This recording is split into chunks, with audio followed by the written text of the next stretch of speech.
नमस्कार साथियों, स्वागत करता हूं आप सभी का एक बार फिर से आपके अपने परिवार एग्जामपुर में। हम हैं एग्जामपुर कलम से क्रांति। आज एक बार सभी लोग बच्चे, आपका अपना वाला क्लास है जो रोज शाम को 4 बजे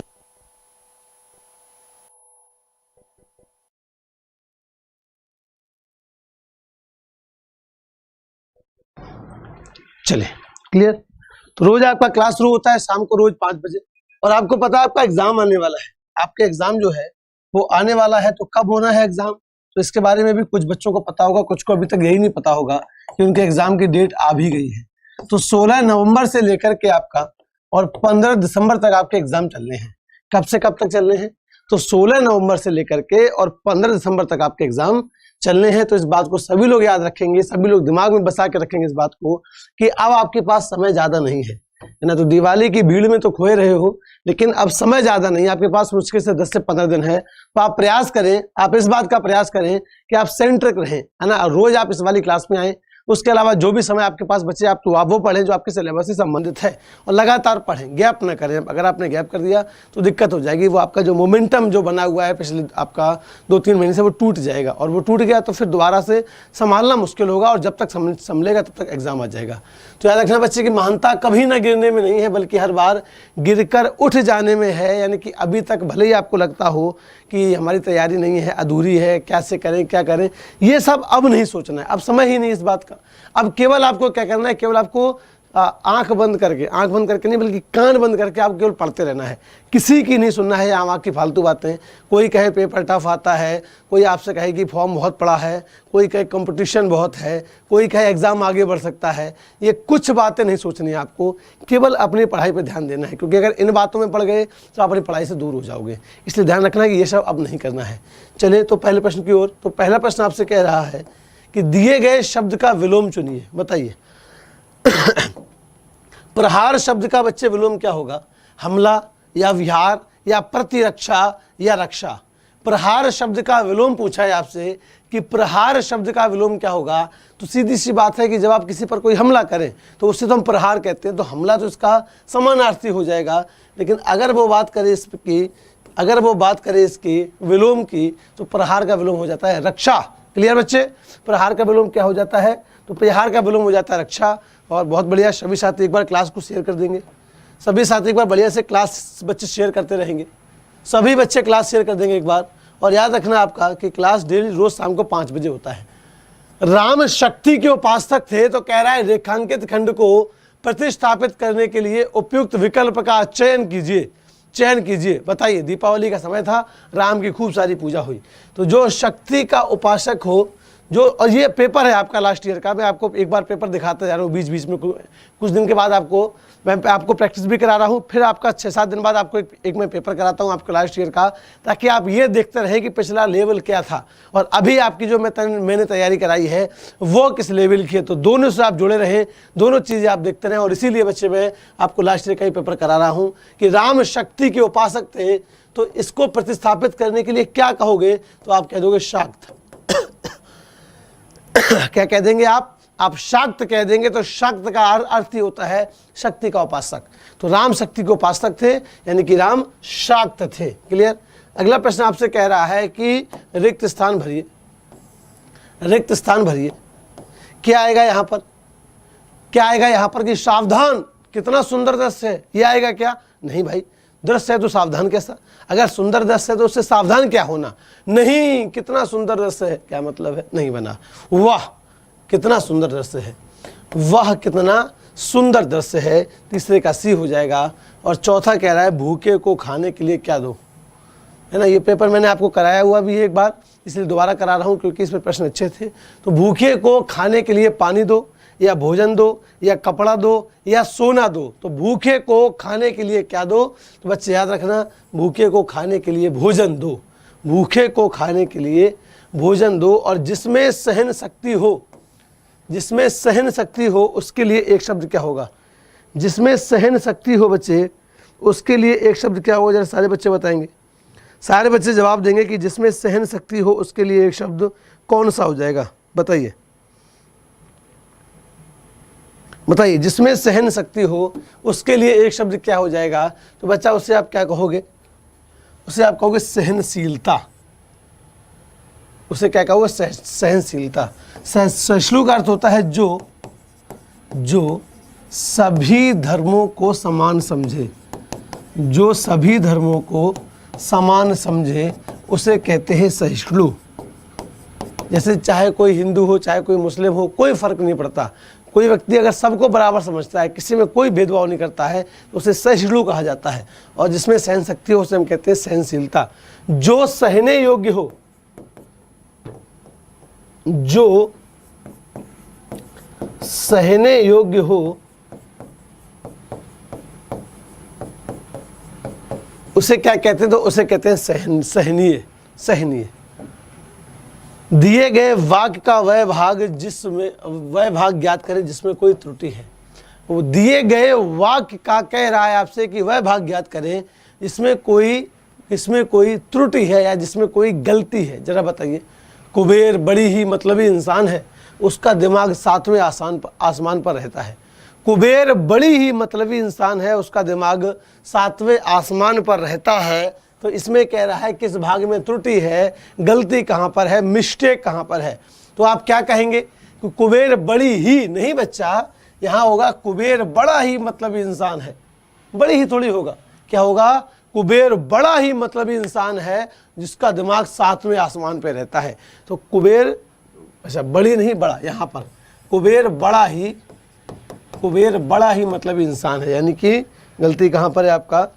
तो यहाँ पर कि कुबेर बड़ा ही, बड़ी ही नहीं बड़ा ही होगा यहाँ पर। अगला प्रश्न कह रहा है कि सही वर्तनी वाले शब्द का चयन करें कि निम्न में प्यारे कौन सा शब्द ऐसा है जिसकी वर्तनी शुद्ध है। वर्तनी शुद्धि का प्रश्न है, मैंने आपसे कहा है दिमाग में एकदम बसा के रखना अच्छे तरीके से कि आपसे वर्तनी शुद्धि के प्रश्न पूछे जाएंगे और हर हाल में पूछे जाएंगे। हर हाल में आपसे वर्तनी शुद्धि के प्रश्न तो पूछे ही जाएंगे। तो सही वर्तनी वाले शब्द का चयन करना है आपको कि किस शब्द की वर्तनी शुद्ध है, किस शब्द की वर्तनी एकदम शुद्ध है, विशेषण या विशेषण या विशेषण। कौन सा शब्द बच्चे ऐसा है इसमें जिसकी वर्तनी आपकी शुद्ध है ना? सही वर्तनी पूछ रहा है ना, तो सही वर्तनी बता दो। यदि आपने पढ़े होंगे रोज क्लास में आकर, तो एक मैंने टॉपिक कराया आपको विशेषण विशेष से, कि वह शब्द जो संज्ञा या सर्वनाम की विशेषता बताए, वह शब्द जो संज्ञा या सर्वनाम की विशेषता बताता है वो कहलाता है विशेषण, और जिसकी विशेषता बताई जाए वो कहलाता है विशेष्य। तो अगर आपको ये पता है कि विशेषण होता क्या है, तो विशेषण का अर्थ ही होता है विशेषता। और आपसे कहे कि लिखा कैसे जाएगा सही, तो आप कहोगे ऐसे लिखा जाएगा। क्लियर? तो आप कहोगे ऐसे लिखा जाएगा।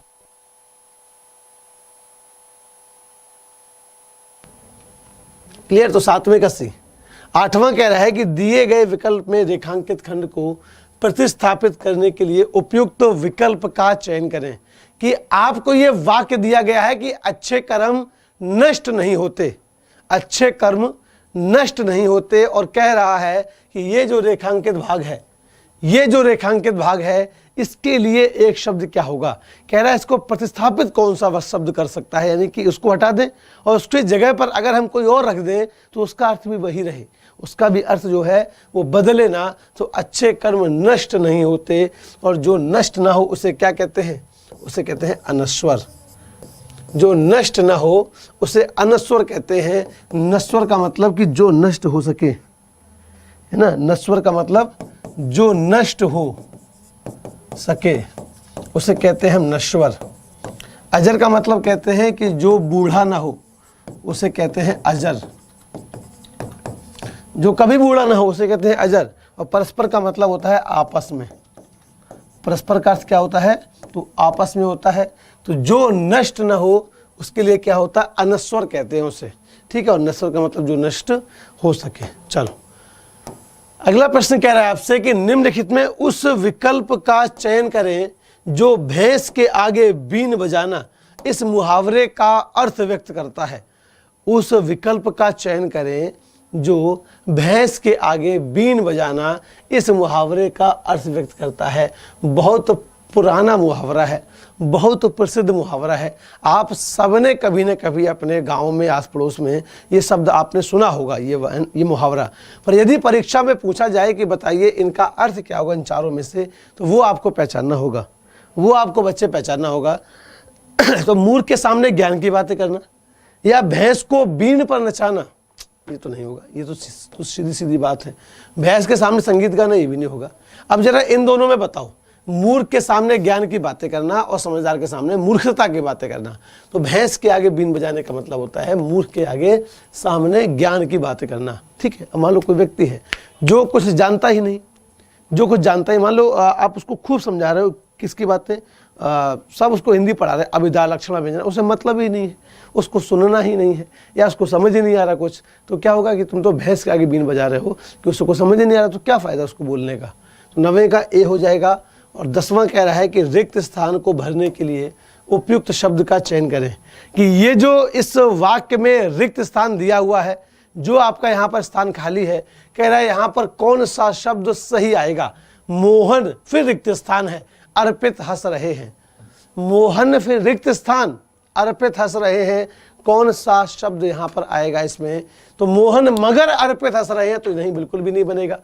मोहन और अर्पित हंस रहे हैं, तो आप कहोगे हाँ ये बन रहा है, ये बन रहा है कि मोहन और अर्पित हंस रहे हैं, तो ये तो बन रहा है, परंतु बच्चा ये बिल्कुल भी नहीं बन रहा है कि मोहन मगर अर्पित हंस रहे हैं। अगला प्रश्न कह रहा है कि दिए गए शब्द के पर्यायवाची शब्द का चयन करें। आपके सामने एक शब्द दिया गया है इंद्र, इंद्र शब्द दिया गया है आपके आगे, और वो कह रहा है कि इंद्र का पर्यायवाची क्या होगा। और ये तो प्रश्न में आपसे इंद्र का पर्यायवाची पूछ रहा है, लेकिन मैं आपसे एक बात और कह रहा हूँ कि इंद्र के जितने पर्यायवाची हैं वो सारे पढ़कर जाना, सारे के सारे पढ़कर जाना। इंद्र के जितने भी पर्यायवाची हैं परीक्षा में आपसे जरूर पूछे जाएंगे। बहुत सारे पर्यायवाची मैंने आपको बताए हैं कि उनके पर्यायवाची जरूर पढ़ना। बहुत सारे पर्यायवाची मैंने आपको बताए हैं, तो उनके पर्यायवाची आप जरूर पढ़ना। कई सारे पर्यायवाची आपको बताए, जरा देखो, जैसे इंद्र के पर्यायवाची भूल कर भी आप ऐसा न करना कि आप ना पढ़ें। तो इंद्र के पढ़ना, दुर्गा के पढ़ना, सरस्वती के पढ़ना। मैं बता रहा हूँ बच्चे कि जब भी एग्जाम देने जाओ तो इनके पर्यायवाची जरूर पढ़ें, चूंकि एग्जाम पास है इसलिए दिमाग कान नाक कान खोल के सुनना। इंद्र, दुर्गा, सरस्वती, कामदेव, कामदेव, और मैं कहूँ गंगा, गंगा, और नदी के भी पर्यायवाची याद रखना। नदी के पर्यायवाची अलग है, गंगा के अलग हैं। यमुना, यमुना के पर्यायवाची भी, सूर्य के पर्यायवाची भी जरूर याद करना है आपको। चंद्रमा के पर्यायवाची भी जरूर याद करना है, चंद्रमा के पर्यायवाची भी जरूर याद करना है। सांप के पर्यायवाची याद करना है। उसके अलावा तुम्हें मेढक के पर्यायवाची याद करना है, गणेश के पर्यायवाची याद करना है। भगवान तो जितने भी हैं सबके, गणेश के भी, शंकर के भी, विष्णु के भी, राम के, सीता के, लक्ष्मी के, लक्ष्मी के, ब्रह्मा के, ब्रह्मा के। ठीक है। और घोड़ा के पर्यायवाची जरूर याद करना, जरूर पढ़कर जाना। शेर के पर्यायवाची, ये सब मैंने कराए हुए क्लास में तुमको, ये सारे के सारे मैंने आपको, ये सबके मैंने कराए हैं। और जब भी एक भी शब्द आता था तो तुमको मैं एक के 10 पर्यायवाची लिखाए, मैंने 10 पर्यायवाची बताए तुमको मैंने एक के। तो शेर के भी याद रखना, सूर्य के हो ही गए, चंद्रमा हो गया, पृथ्वी के पर्यायवाची, पर्वत के पर्यायवाची, भौरा के पर्यायवाची। और ये इसका स्क्रीनशॉट संभाल के रखना, एग्जाम के बाद तुमको मिलवा दूंगा कि यहाँ से पक्का बच्चे पूछेगा, पक्का पूछेगा। यहाँ से शेर हो गया, पृथ्वी हो गया, पर्वत हो गया, भौरा हो गया, भौरा हो गया। ठीक है, भौरा हो गया आपका। उसके अलावा कमल के पर्यायवाची तो जरूर पढ़ने हैं हर हाल में। कमल, बादल, समुद्र, हवा, आग, हनुमान, हनुमान, इनके पर्यायवाची आपको हर हाल में पढ़ने हैं, चाहे कुछ हो जाए। और किरण के पर्यायवाची, किरण के पर्यायवाची याद रखना, किरण के पर्यायवाची। कभी भूल के भी ये ना भूलना बच्चे, है ना। बाकी कुछ पढ़ो चाहे ना पढ़ो, लेकिन इनके पर्यायवाची एक बार जरूर पढ़ के जाना। और ये सारे मैंने क्लास में कराए, अगर आप रोज क्लास में आते तो ये सारे कराए। इसका स्क्रीनशॉट संभाल के रख लेना, मैं खुद आपसे कह रहा हूँ, आप देख लेना, एग्जाम में मिलवा दूंगा तुमसे कि यहाँ से 100% प्रश्न पूछा जाएगा। इंद्र का पर्यायवाची क्या होता है बच्चे, तो याद रखना कि निशाचर बच्चे किसका होता है, राक्षस का। सुधाकर होता है चंद्रमा का, भागीरथी होता है बच्चे गंगा का। ठीक है। और यहाँ देवता के पर्यायवाची, और देवता के भी। भागीरथी बच्चे गंगा का, और सुरपति जो है वो इंद्र का। इंद्र का मधवा भी होता है, सुरपति भी होता है, सचिपति भी होता है, उसके अलावा आपका पुरंदर भी होता है, विडोजा भी होता है, सुरेश, सुरेंद्र, ये सब इंद्र के पर्यायवाची हैं। तो दिमाग में बच्चे ये सारी बातें दिमाग में रखना, जितने भी तुमको बताए वहाँ से एक भी पर्यायवाची ऐसा नहीं जो आप छोड़ दो, सारे पढ़ के जाना। सतर्कता का पर्यायवाची क्या होगा? असावधानी या सावधानी या असतर्कता या तसल्ली। तो सतर्कता का मतलब होता है सावधानी। जैसे अभी दिवाली के समय कहा जाता है ना कि पटाखे वटाखे एकदम सावधानी से चलाइए, सतर्क रहिए, अच्छे से चलाइए, कोई गलती आप ना करें, ताकि जीवन भर ये दिवाली आपको जब भी याद आए तो उससे कोई बुरी घटना घटना आपके साथ जुड़ जाए, जिसको आप जीवन भुला ना पाओ। चलिए, दिए गए वाक्य का वह भाग ज्ञात करें जिसमें कोई त्रुटि है। शीर्षक का चयन करते समय अनुच्छेदों का निहित भागों और विचारों की परख कर लेनी चाहिए। कह रहा है ये वाक्य है आपके सामने, ये वाक्य है आपके सामने कि शीर्षक का चयन करते समय अनुच्छेदों का निहित भागों और विचारों की परख कर लेनी चाहिए। कह रहा है इसमें से किस भाग में गलती है, ये वाक्य का कौन सा वो भाग है जहां पर गलती है, जहां अशुद्धि है। तो शीर्षक का चयन करते समय अनुच्छेदों का नहीं, अनुच्छेदों में, अनुच्छेदों में, ठीक है, शीर्षक का चयन करते समय अनुच्छेदों में निहित भागों और विचारों की परख कर लेनी चाहिए। हाँ, अनुच्छेदों में निहित भागों और विचारों की परख कर लेनी चाहिए। यानी गलती कहाँ थी? गलती कहाँ थी? इस वाले में, इस वाले में डी वाले पार्ट में गलती थी, तो डी आंसर हो जाएगा। सही वर्तनी वाले शब्द का चयन करिए, सही वर्तनी वाले शब्द का चयन करिए। अध्ययन, अध्ययन, अध्ययन, अध्ययन। निम्न में किस शब्द की वर्तनी बच्चा पेरे शुद्ध है? जरा बताओ, बताओ बच्चों कि किस शब्द की वर्तनी शुद्ध है? अध्ययन, अध्ययन, अध्ययन, अध्ययन। जाहिर सी बात है कि अध्ययन ऐसे लिखा जाता है, अध्ययन ऐसे लिखा जाता है, तो इसी से बना है आपका अध्याय। तो उसमें भी आ पूरा, धा आधा, फिर या, फिर बलिया करना, फिर या। तो यहाँ भी अध्ययन, ये डी वाला सही है आपका। दिए गए वाक्य में रेखांकित खंड को प्रतिस्थापित करने के लिए उपयुक्त विकल्प का चयन करें। सूरदास जी जन्म से अंधे थे, तो जो जन्म से अंधा हो उसके लिए एक शब्द क्या होगा? जन्म से अंधे के लिए प्यारे बच्चे एक शब्द क्या होगा? उसे हम कर्मांध कहेंगे या धर्मांध कहेंगे या मदांध कहेंगे या जन्मांध कहेंगे। तो आप सब समझते हो कि जो जन्म से अंधा हो उसके लिए शब्द है जन्मांध, जो कर्म से अंधा हो उसे कहते हैं कर्मांध, जो धर्म में अंधा हो उसे धर्मांध कहते हैं, और जो मद से अंधा हो उसे मदांध कहते हैं। अब कह रहा है कि दिए गए शब्द का विलोम चुनिए। सदाचार शब्द का विलोम क्या होगा मेरे बच्चे, मेरी जान, मेरे प्यारे, मेरे लाडलो? एक बार क्लास शेयर कर दो सभी लोग, जिसने नहीं की हो। सब्सक्राइब जरूर कर लेना जो पहली बार आया हो, और क्लास को लाइक करते रहा करो, क्लास को लाइक करते रहो, लठ बजा दूंगा तुम पे, है ना। दिए गए शब्द का विलोम चुने। तुम सब मेरे प्यारे बच्चे हो, तुम सब मेरी जान हो। सदाचार, सदाचार का विलोम, अब देखो सदाचार का मतलब अच्छा आचार, अच्छा आचरण, और सदाचार का विलोम होता है दुराचार, दुराचार। सुविचार का विलोम क्या होगा? सुविचार का विलोम होता है बच्चे कुविचार, ये लिखा है ना नीचे, ये डी वाला, कुविचार, ठीक है, सुविचार का कुविचार। दिए गए वाक्यांश के लिए एक शब्द बताइए जिसकी बुद्धि कम हो, जिसकी बुद्धि कम हो उसे क्या कहते हैं? कई बार लोग होते हैं ना जिस थोड़ा सा कम समझते हैं, कम समझते हैं, या आप कहें कि उनका जो मानसिक लेवल है वो थोड़ा सा कम होता है। तो जिसकी बुद्धि कम हो उसके लिए एक शब्द कौन सा हो जाएगा प्यारे?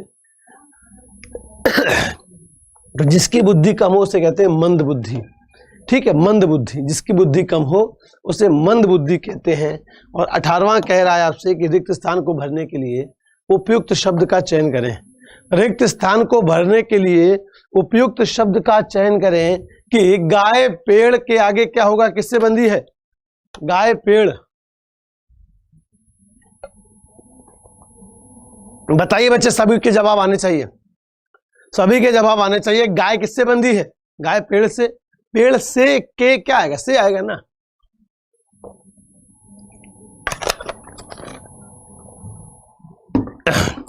तो गाय पेड़ से बंधी है। 19वां प्रश्न कह रहा है किसी ने ठीक ही कहा है, किसी ने ठीक ही कहा है कि जो सोता है वह खोती है। भाई गलत हो गया। किसी ने ठीक ही कहा है, जो सोता है वह खोता है, जो सोता है वह खोता है। गलती किसमें है? किसमें है?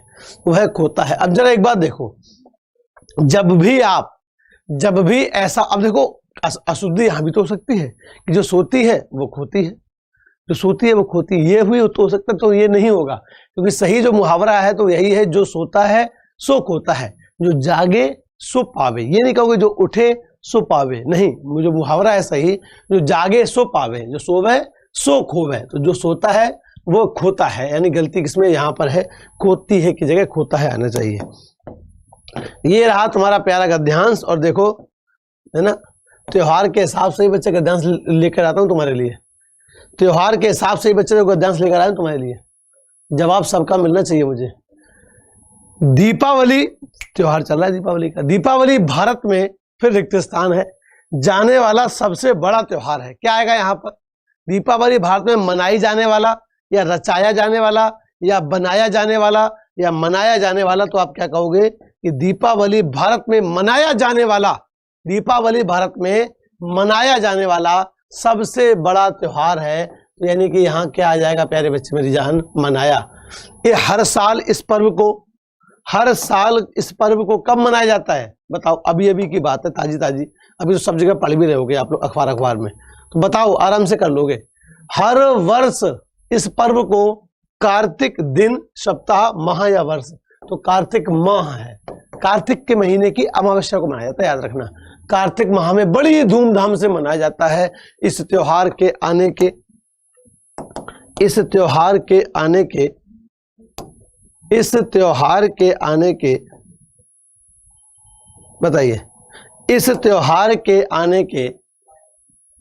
एक दिन पहले, सब दिन पहले, हर दिन पहले, कुछ दिन पहले। बताओ, त्योहार के एक दिन पहले तैयारी शुरू होती है क्या? नहीं, तो त्योहार के कुछ दिन पहले, इस त्योहार के आने के कुछ दिन पहले ही इसकी तैयारी आरंभ हो जाती है।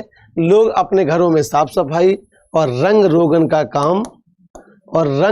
काम क्या करते हैं? आरंभ करते हैं, समाप्त करते हैं। अच्छा करते हैं कि खराब करते हैं?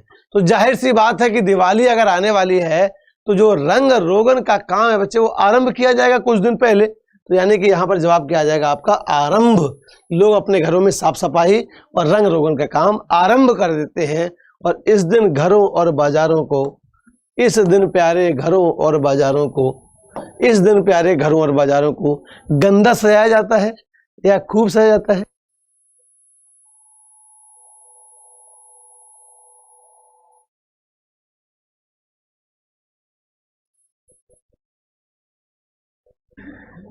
साफ सफाई और रंग रोगन का काम आरंभ कर देते हैं। इस दिन घरों और बाजारों को गंदा सजाया जाता है या खराब सजाया जाता है, या खूब या कम? तो आप क्या कहोगे? खूब सजाया जाता है। अब जरा भरो, सारे पांचों के पांचों भरो, जवाब सारे सही होने चाहिए।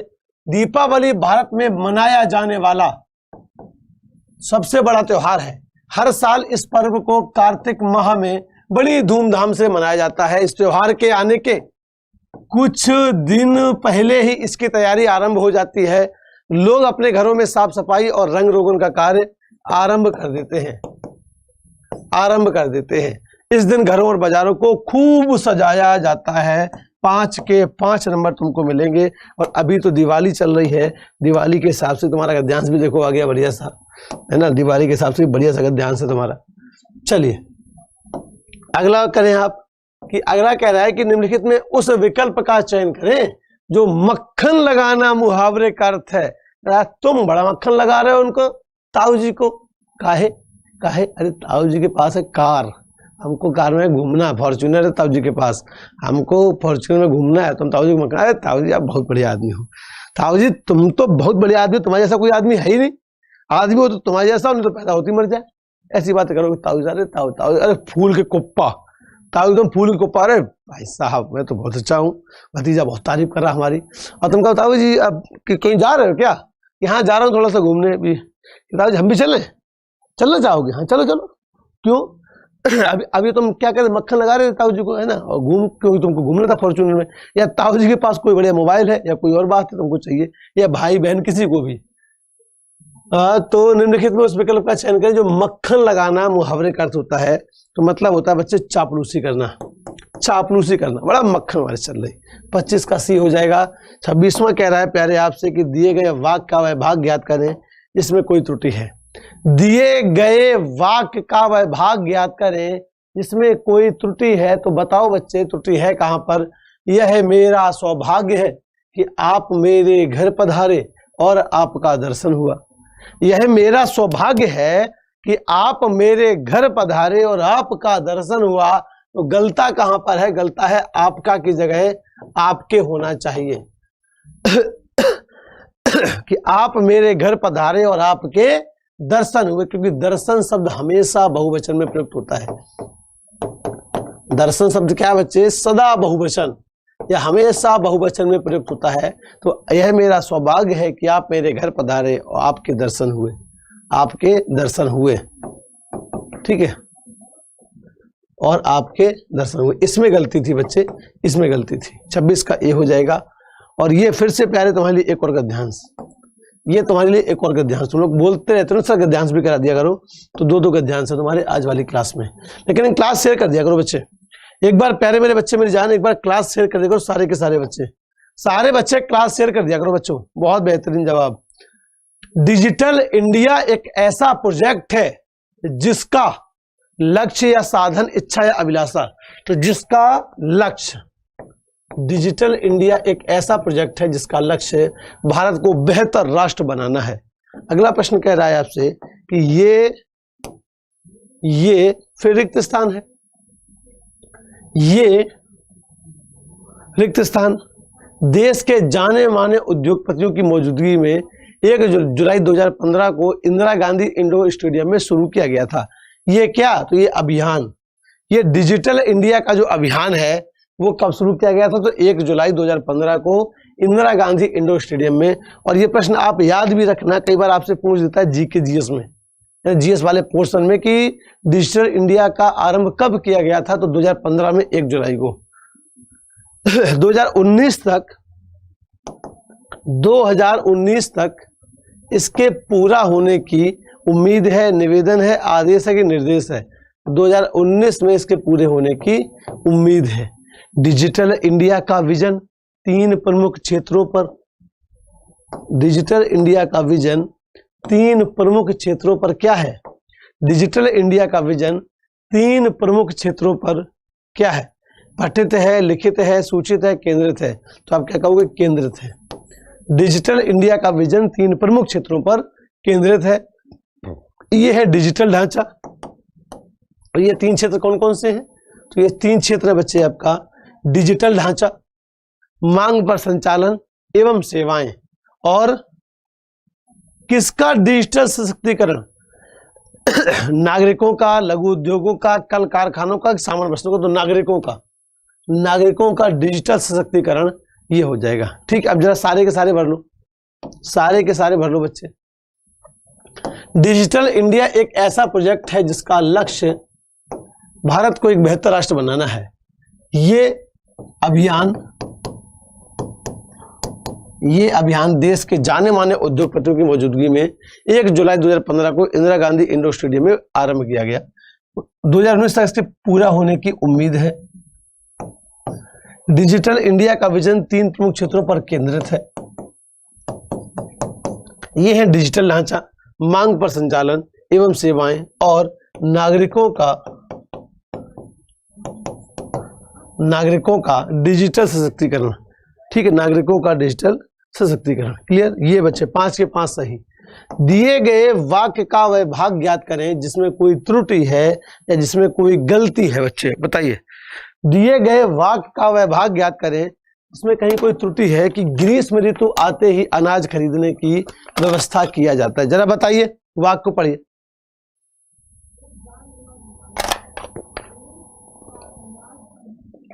वाक्य को पढ़िए। ग्रीष्म ऋतु आते ही अनाज खरीदने की व्यवस्था किया जाता है, नहीं, अनाज खरीदने की व्यवस्था की जाती है। आओ डेंगू, ये गए डेंगू, है ना। ग्रीष्म ऋतु आते ही अनाज खरीदने की व्यवस्था की जाती है। गलती किसमें थी? इसमें थी, गए डेंगू। 32 का भी। 33वां कह रहा है प्यारे आपसे कि दिए गए वाक्यांश के लिए एक शब्द दीजिए। ये एक आपको दिया गया है वाक्यांश और कह रहा है कि इसके लिए आप एक शब्द आप दीजिए कोई सा, कि विज्ञान से संबंध रखने वाला। जो विज्ञान से संबंध रखता हो प्यारे मेरे बच्चे, उसे क्या कहते हैं? आविष्कार या ज्ञानी या वैज्ञानिक या अल्पज्ञानिक। तो भाई जिस विज्ञान से संबंध रखता हो उसे वैज्ञानिक कहेंगे, जो विज्ञान से संबंध रखेगा उसे वैज्ञानिक कहेंगे, जो राजनीति से संबंध रखेगा उसे राजनीति कहेंगे या राजनेता कहेंगे, ठीक है, या राजनीति कहेंगे जो राजनीति संबंधित हो। दिए गए वाक्य का वैभाग ज्ञात करें जिसमें कोई त्रुटि है, जिसमें कोई त्रुटि है, जिसमें कोई गलती है। जरा बताओ प्यारे। सूरज कुंड से प्रतिवर्ष बड़ा मेला लगता है। पता है सूरज कुंड कहाँ पर है? बहुत बड़ा मेला लगता है। ये तुम्हारे दिल्ली के पास में बच्चे पड़ता है हरियाणा, और हरियाणा में है फरीदाबाद, उसके पास पड़ता है तुम्हारा सूरज कुंड का मेला लगता है, वही फरीदाबाद वाले एरिया में है ना, फरीदाबाद वाले एरिया में सूरज कुंड से, शायद फरीदाबाद में लगता है। सूरज कुंड से प्रतिवर्ष बड़ा मेला लगता है। तो सूरज कुंड से नहीं, सूरज कुंड में, सूरज कुंड में जगह का नाम है सूरज कुंड। तो सूरज कुंड में प्रतिवर्ष बड़ा मेला लगता है। 34वें का आपका बी हो जाएगा। और 35वां कह रहा है कि वह खाना ठूस चुका है। हालांकि देसी भाषा में यही कहते हो, आओ खा लो, ठूस लो आके खाना, है ना। गुस्से में तो क्या कहते हो? आओ ठूस लो आके खाना। तो वह खाना ठूस चुका है, नहीं, वह खाना खा चुका है ना, वह खाना खा चुका है। ठूस चुका देसी भाषा में कहते हैं, पर ये बच्चे शुद्ध नहीं होगा, इसको आप शुद्ध नहीं कह सकते हो। दिए गए शब्द के पर्यायवाची शब्द का चयन करो। आपको दिया गया एक शब्द, आपको मिला बच्चा एक शब्द, और वो कह रहा है इसका पर्यायवाची बता दो, क्या होगा? न्यून शब्द का पर्यायवाची। न्यून का पर्यायवाची पूछा है, विलोम नहीं पूछा है। न्यून का विलोम पूछता तो होता अधिक, याद रखना। न्यून का विलोम पूछे तो हो जाएगा अधिक, लेकिन वो पूछ रहा है न्यून का पर्यायवाची, तो आप क्या कहोगे? न्यून का पर्यायवाची होता है कम। और ये तो शब्द लिखा है गलत, पर्याप्त ऐसे लिखा जाता है, प्राणी होता। न्यून का पर्यायवाची क्या होता है? कम। और अगले प्रश्न में कह रहा है कि दिए गए वाक्य में रेखांकित खंड को प्रतिस्थापित करने के लिए उपयुक्त विकल्प का चयन करें। विजय ने अजय का बहुत तिरस्कार किया। बेइज्जती कर दी, निकल यहाँ से, बहुत सारी बेइज्जती कर दी विजय ने अजय की, यानी कि तिरस्कार कर दिया। तो कह रहा है कि तिरस्कार के लिए शब्द कौन सा प्रयोग होगा, है ना। कह रहा है कि जरा बताइए तिरस्कार के स्थान पर आप और क्या प्रयोग कर सकते हो। भाई किसी का तिरस्कार करेगा या बेइज्जती करेगा, इसका मतलब होगा अपमान। इसका मतलब अपमान की विजय ने अजय का अपमान किया, या विजय ने अजय का बहुत तिरस्कार किया। 37वें का ए हो जाएगा प्यारे। और 38वां तुमसे कह रहा है कि दिए गए शब्द का विलोम चुनिए। दिए गए शब्द का विलोम चुनिए। साध्य का विलोम क्या होगा?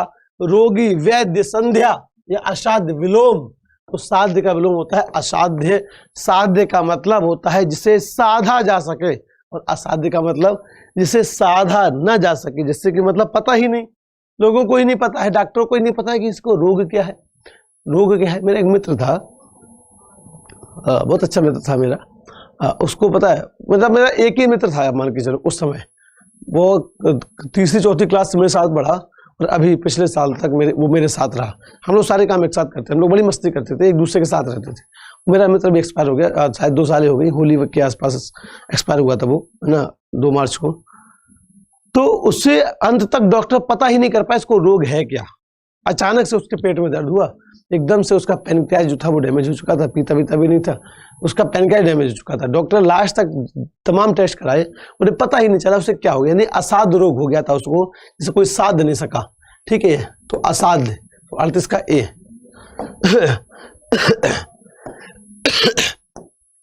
लक्ष्मण राम को अपना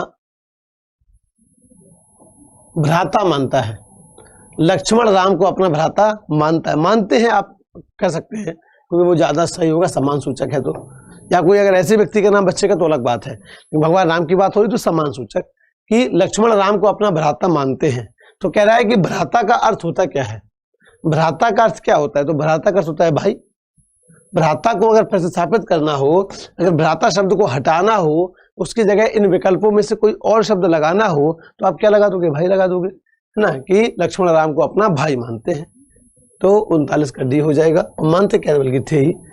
40वां कह रहा है दिए गए वाक्य में रेखांकित खंड को प्रतिस्थापित करने के लिए उपयुक्त विकल्प का चयन करें।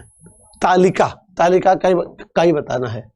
तालिका को प्रतिस्थापित कीजिए, बताइए, बताओ। और एक बार सारे बच्चे क्लास शेयर कर देंगे एक बार बहुत बेहतरीन तरीके से।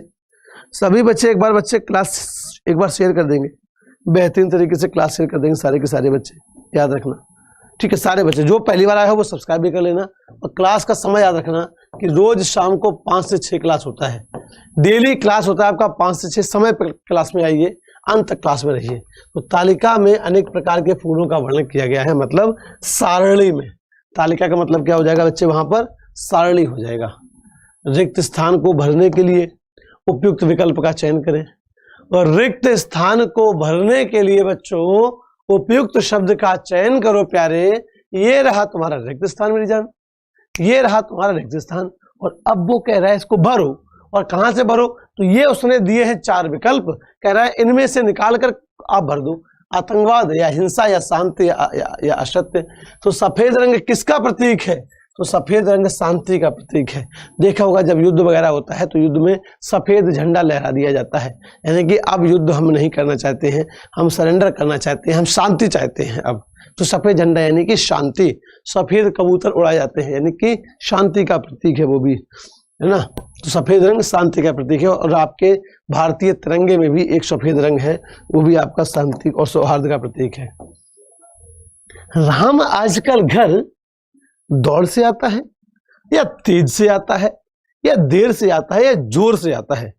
राम जो है वो आजकल घर देर से आता है, या जोर से आता है, या दौड़ से आता है, या फिर बच्चे वो आपका तेज से आता है। तो क्या कहोगे, राम आजकल घर देर से आता है, देर से आता है।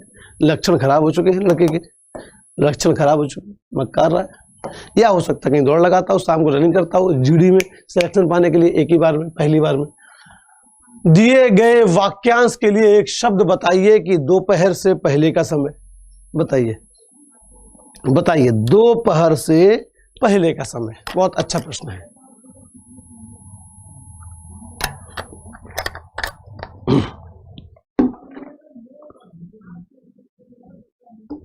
बताइए, सारे के सारे बच्चों का जवाब आना चाहिए। दोपहर से पहले का समय, दोपहर से पहले का समय क्या कहलाता है? जवाब बढ़िया। दोपहर से पहले का समय कहलाता है पूर्वाहन, और अपराहन तो दोपहर के, या फिर आप कहें कि मध्य दोपहरी के, है ना, या दिन के मध्य का समय, या दिन का मध्य, अपराहन। सायंकाल तो आपको पता है, शाम के बाद मध्याह्न या अपराहन। अपराहन होता है दोपहर के बाद का समय, सॉरी, अपराहन होता है आपका दोपहर के बाद का समय, और दोपहर के पहले का समय कहता है पूर्वाहन। दोपहर के बाद का समय बच्चे कहलाता है अपराहन, दोपहर के पहले का समय कहलाता है पूर्वाहन। दिए गए शब्द का विलोम चुनिए। आधार शब्द का विलोम कह रहा है कि कौन सा होगा। शब्द है आपके आगे आधार, और कह रहा है इस आधार का विलोम क्या होगा, निराधार या सूत्रधार या मूसलाधार या निरपराध। जैसे कई बार लोग कुछ बातें करते हैं ना, तो वो बेतुकी बातें होती हैं, तो कहते हैं कि तुम्हारी बातें ना एकदम निराधार हैं, इनका कोई आधार वाधार थोड़ी है, निराधार बातें हैं। तो आधार का विलोम क्या हो जाएगा, निराधार हो जाएगा। विलोम पूछा था आपसे, विलोम पूछा था आपसे कि आधार का विलोम क्या होगा, तो आप क्या कह दोगे प्यारे, निराधार हो जाएगा आधार का विलोम। 44वें का जवाब ए हो जाएगा। और 45वां आपसे कह रहा है कि दिए गए शब्द के पर्यायवाची शब्द का चयन कीजिए। दिए गए शब्द के पर्यायवाची शब्द का चयन कीजिए कि एक शब्द है आपके सामने पार्वती, तो पार्वती का पर्यायवाची पूछा है, पार्वती का पर्यायवाची पूछा है कि कौन सा होगा, तो विभा या प्रभा या गौरी या आभा। संयोग देख रहे हो कि जो पर्यायवाची पूछा गया है वो माता रानी सामने बैठी है हमारे, इनका नाम भी गौरी है। तो पार्वती, तो पार्वती का पर्यायवाची क्या हो जाएगा प्यारे, तो पार्वती का पर्यायवाची होता है गौरी, गौरी, पार्वती का पर्यायवाची गौरी। सही वर्तनी वाले शब्द का चयन करें। लोप, तोपची, तोपची, तोपची या तोपची। जो तोप चलाता है उसे कहते हैं तोपची, जो तोप चलाता है बच्चे उसे कहते हैं तोपची। परंतु तोपची लिखा कैसे जाता है सही, क्या चावे छोटी की मात्रा लगेगी, या तापे औ की मात्रा लगेगी, या फिर ऐसे लिखा जाएगा या डी विकल्प की तरीके से लिखा जाएगा। कौन सा ऐसा विकल्प होगा इसका सही, जो सही होगा तो तोपजी ऐसे लिखा जाएगा। 46वें की सही वर्तनी क्या हो जाएगी, सी हो जाएगी। तो तोपची बच्चे कैसे लिखा जाएगा, सी की तरह लिखा जाएगा, इसको को याद रखना। और 47वां आपसे कह रहा है 47 नंबर कि सही वर्तनी वाले शब्द का चयन करें, किस शब्द की वर्तनी सही है। और बच्चे याद रखना आपका कम से कम 3-4 प्रश्न आपके पूछे जाएंगे वर्तनी शुद्धि के। वर्तनी शुद्धि और वाक्य शुद्धि दोनों को मिलाकर कम से कम 3-4 प्रश्न आपके बनेंगे। पर्यायवाची के भी आपसे 2 प्रश्न पूछे जाएंगे, विलोम के भी 1-2 प्रश्न पूछे जाएंगे, रिक्त स्थान वाले प्रश्न भी पूछे जाएंगे आपसे। उसके अलावा वाक्यांश के लिए 1 शब्द भी पूछे जाएंगे, मुहावरे और लोकोक्तियां भी पूछे जाएंगे आपसे। और इस बार आप याद रखना कि हो सकता है कि तत्सम तद्भव और संधि समास से प्रश्न भी बने, परंतु रस छंद अलंकार मत पढ़ना, वो नहीं पूछा जाएगा तुमसे ना, रस छंद अलंकार तो नहीं पूछा जाएगा। सही वर्तनी वाले शब्द का चयन तो ना समझी ऐसे है ना, ना समझी नादानी। तो 47वें का बी, ना समझी मतलब किसी बात को समझ ना पाना, उसको बोलते हैं ना समझी। और 48वां प्रश्न आपसे कह रहा है कि उस विकल्प का चयन करो गंगा नहाना। इस मुहावरे का अर्थ व्यक्त करता है कि भैया हम तो गंगा नहा लिए। जैसे कई बार लोग कहते हैं ना घर परिवारों में भी, जैसे मान लो कि किसी के 2-3 बच्चे हैं, जब उनकी शादी वादी कर ली, उन्होंने सब सेट हो गए, तो कहते हैं भैया हम तो गंगा नहा लिए अब, है ना, हम तो गंगा नहा लिए। यानी कि एक कठिन कार्य था जो पूरा हो गया, एक कठिन कार्य था जो पूरा हो गया। तो गंगा नहाना मतलब कठिन कार्य पूरा करना। जैसे भी तुम्हारा एग्जाम है ना, तो जैसे तुम एग्जाम देके आ जाओगे तो भैया हम तो गंगा नहा लिए, 1 साल से इसका वेट कर रहे थे, 1 साल से इसकी तैयारी कर रहे थे, अब हम एग्जाम दे लिए, हम गंगा नहा लिए, यानी कि हम फ्री हो गए।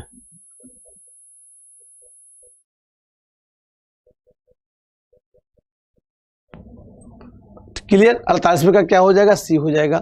49वां आपसे कह रहा है प्यारे, रिक्त स्थान को भरने के लिए उपयुक्त शब्द का चयन करें। फिर से आपको दिया गया है रिक्त स्थान और कह रहा है कि रिक्त स्थान को भरना है आपको, तो इसके लिए उपयुक्त शब्द का चयन करें कि अतिथि का फूलों की टुकड़ी से स्वागत किया जाए। तो ध्यान देखिए गलत, फूलों की गड्डी से, गड्डी तो होते हैं नोटों की, हालांकि ये अलग बात है कि नेताओं का स्वागत तो ... समझते हो आप लोग। अतिथि का फूलों की गड्डी से नहीं, अतिथि का फूलों की माला से स्वागत किया गया। कि जो अतिथि आया था उसकी, जैसे तुम्हारी बारात जब जाएगी ना, तो वो घराती वाले, तुम्हारी मैडम के घर वाले तुम्हारा स्वागत करेंगे। हमारा भी हुआ था, तुम्हारा भी स्वागत करेंगे, आओ महाप्रभु आओ। और खुरापा के तो लठियाते भी है ना, याद रखना। और ये तुम्हारा आज का बच्चे पहले अंतिम प्रश्न है कि निम्नलिखित में से उस विकल्प का चयन करें जो मक्खियां मारना इस मुहावरे का अर्थ व्यक्त करता है। तो मक्खियां मारना मुहावरे का अर्थ क्या है, जरा बताओ सब लोग, सबका जवाब आना चाहिए। मक्खियां मारना इस मुहावरे का अर्थ क्या है, मक्खियां मारना इस मुहावरे का प्यारे अर्थ क्या है। तो याद रखना बच्चे कि आप कभी ये काम नहीं करना। आपके पास, आप वो तैयारी कर रहे हो जिसमें समय है ही नहीं आपके पास, जिसमें आपके पास ना समय है कुछ फालतू काम करने का, ना कुछ, और फ्री बैठने का समय तो बिल्कुल भी नहीं है। फ्री कभी नहीं बैठना, फालतू बैठोगे दिमाग में उल्टे सीधे विचार आएंगे, परेशान होंगे। इसलिए याद रखना कि फ्री नहीं बैठना है आपको, बेकार नहीं बैठना है, मक्खियां नहीं मारनी है बैठे बैठे। यानी कि मक्खियां मारने का मतलब होता है बेकार बैठना, मक्खियां मारने का मतलब होता है बेकार बैठना। कि तुम यहाँ बैठे बैठे क्या मक्खी मार रहे थे, कुछ काम करो, है ना, कुछ काम करो, कुछ काम करो, जग में आए हो नाम करो। क्लियर। ये बच्चे आपका आज का क्लास था। क्लास कैसा रहा एक बार कमेंट करके जरूर बताइएगा। बाकी आपको पता है रोज क्लास आपका शाम को 5 से 6 होता है। बहुत बेहतरीन तैयारी आपके यहाँ कराई जाती है। कंटेंट के मामले में भी आपको पता है जबरदस्त टॉपिक वाइज भी कराया, सारा कराया। जो बच्चे लगातार जुड़े आप देखना वो सिलेक्ट होके आएंगे, जो बच्चे लगातार जुड़े आप देखना वो सिलेक्शन लेके आएंगे, वो सिलेक्ट होकर निकलेंगे। आप देख लेना इस बात को, मैं दावा करता हूँ उसके नंबर आएंगे 25 से 25, बशर्ते वो लगातार आया हो क्लास में। हाँ, और उसने नोट्स वगैरह बनाए हो, नोट किया हो चीजों को, पक्का आप देखना उसकी मदद बहुत अच्छे से होने वाली है। क्लियर। तो बच्चों अभी चलते हैं, कल फिर मिलते हैं, तब तक के लिए बाय बाय, टाटा, जय हिंद, जय एग्जामपुर, कर विजय एग्जामपुर। कमेंट करके जरूर बताना क्लास कैसा रहा। Thank you.